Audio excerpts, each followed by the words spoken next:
The Merry Pranksters, Chapter 10, Episode 1.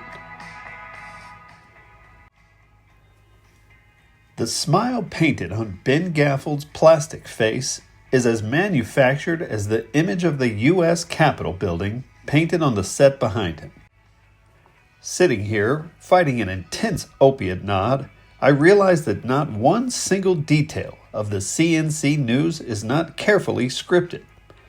It all comes across like something that the Ministry of Truth would sanction and then violently enforce. Everything from the salt and pepper around the temples to make him appear more distinguished, to the wording of the chyron scrolling along the bottom of the screen feels like a calculated attempt to keep viewers glued to the propaganda. Though the photo on the screen is blurred, the chyron reads, "The FBI releases a statement they have detained a suspect in the kidnapping of Bethany Shapiro. Raymond Salazar, 34, was taken into custody earlier today.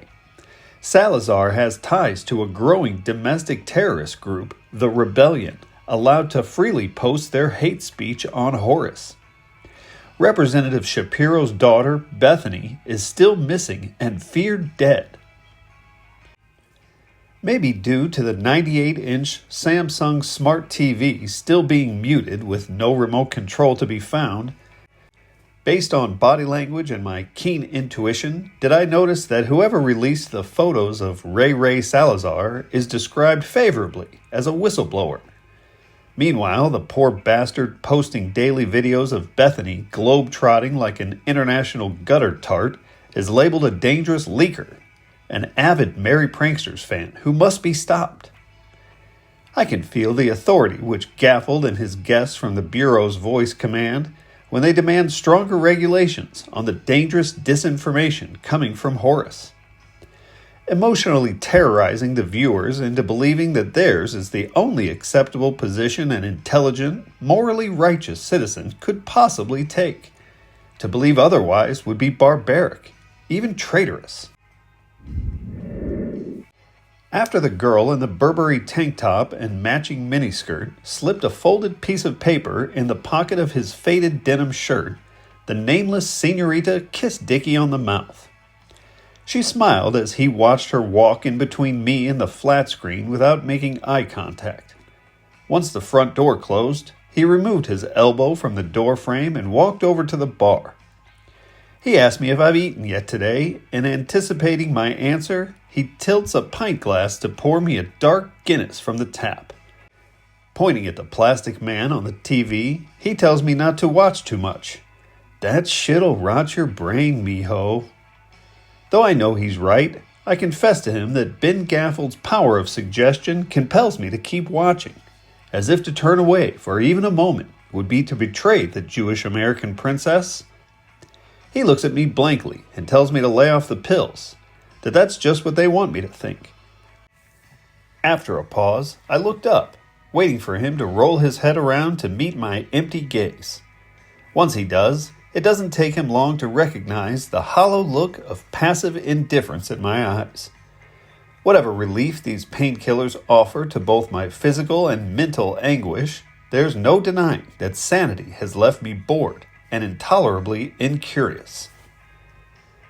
Taking the empty Guinness from my hand and replacing it with a 9-iron, he peels me up off the leather sofa, telling me, "Jesus, Holmes, we gotta get you out of this house." There is a bench at the foot of the disc golf course whose flaking green paint exposes a moldy gray wood with graffiti written in sharp, illegible characters like some Chinese kanji that mark rival gang territory. While Becky and Nigel must fight off rival streetwalkers in their eternal turf wars, homeless Joe is able to enjoy the sacred bench with impunity. We never asked him to collect our golf balls in a bucket. Likewise, old Joe never asked us for the $20 we give him, but we've all been enjoying this voluntary exchange since we moved into the neighborhood. A crisp autumn breeze tosses a golf ball right, then slightly to the left as it soars from our tiny lawn on the hill and across Lombard before landing just shy of the swing set in Encanto Park below. The street is lined with rotting jack-o'-lanterns and plastic skeletons, and as I rear back to take my shot into the crimson sun, Dickie starts playing around with an idea about what's the story Morning Glory that sounds revolutionary. We work through the cocaine angles like a new song until we're able to boil the notion down to its essence, and we conclude that the government is to blame. We finish the beers we're drinking in silence under the October sun, the skunky aroma of decent sinsemilla filling the air along with an ancient maple tree standing like empty statues add to an air of bravery. Another cold, dead winter is imminent, yet they stand in noble defiance, unable to surrender. When Metallica can be heard playing loudly from a passing Mustang, Dickie sighs. I thought he was about to ask me if I consider Master of Puppets a Coke song. Or maybe if I think Hank is overreacting about the local record label Fook wants us to sign with. But instead he brings up the one thing I wished he wouldn't. Hey man, speaking of dope, Dickie turns to me and asks, those girls don't look so good, you know? While I do know, he redundantly adds, I mean like on heroin, and then backhands his forearm. In no condition to follow him down this dark and twisted path, I shrug my shoulders and queue up for my next shot. I may have mumbled something like, yeah man, I don't know. Then lower still, it's none of my business. There was no hesitation before he called bullshit. Bullshit, he called. Schultz, all you've ever wanted from this wretched life is for that girl, her white ribbon, and every wild hair on her wild head to be your business, man. The thing that made the speech that followed so excruciating was not the way he accurately described the strange kind of romance between me and Ginger Bottoms. All that did was amplify the rattling tic-tac case in my pocket. No, it was the way he tied Val in with all of this, including my new roller coaster diet of uppers and downers, that drove me mad. Just as I would reassure myself, don't be a drama queen. It's not like I'm going to start freebasing like Gonzo or anything. Dickie was right there, iterating my words out loud. I can step away from this dance of the dead anytime I want to. I was convincing myself, then with less conviction, and I'm sure Val will be fine. And there was Dickie, mouthing every word as if he had a crystal ball. I shout, all right, man, what are you, my fucking AA sponsor? I didn't say I didn't give a shit, all right? I just said it was none of my business. He looks at me with that contemptible look of faux confusion. He starts to say something, probably more passive gaslighting, so I interrupt before he has a chance to respond. I ask him if he's not being hypocritical, if he isn't the one always mocking that kind of superstitious anti-determinism. Well, which is it, S.A.?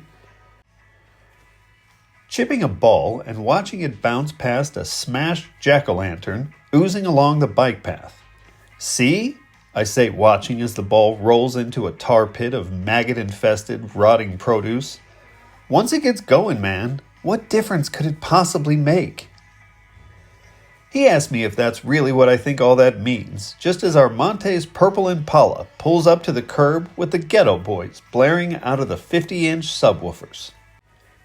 The look Dickie shoots me vows to finish this chat later, but with no time, under his breath, all he says is, hey, they don't know we're ditching Gonzo yet, do they? I tell him no, as Barnes and Armante are getting out of the hoopty, even though I'm far less confident than that. I aim a bright orange Wilson right for the 20-inch rims on the Impala that are still spinning, and Barney watches the ball soar past the car.